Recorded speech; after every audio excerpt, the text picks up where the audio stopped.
後來這個通訊軟體奶過去攏是免費來使用，但是打來講要收錢咯，一個月要收165塊。專家講，安尼一來，恐驚會互其他免費的軟體更加有機會搶佔市場。現代人做工課，普渡開講，濟人攏會用奶。佇咧台灣定近14年後，要講零節，逐個月愛付錢呀。無說你飼一個手機是要收費信息，永過攏會留下記錄。毋過即馬將做付費會員了後，特別留下分價。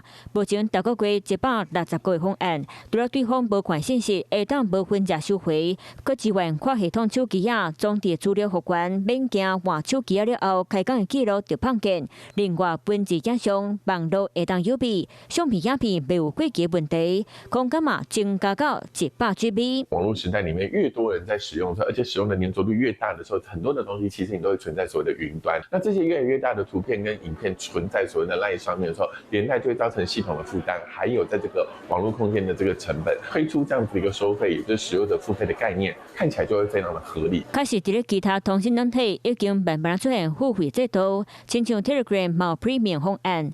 訂閱費用大個月只要5塊美金，差不多是160塊新台幣。警察在單一檔案團期限制提懸到4GB。另外，我在國內請國外 WhatsApp， 到這陣用戶攏會當完全免費使用。甚至是其他的這個通訊軟體能夠趁所謂的免費大旗在搶佔這個市場。那未來在收費的這件事情，會不會造成所謂的 LINE 本來的用戶的不便？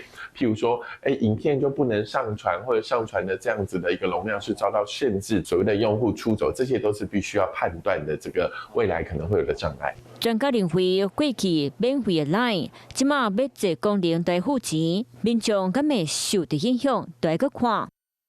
Hello， 我是張新文，想要搶先掌握最及時的新聞資訊嗎？趕快訂閱、按讚、開啟小鈴鐺，鎖定華視新聞 YouTube 頻道。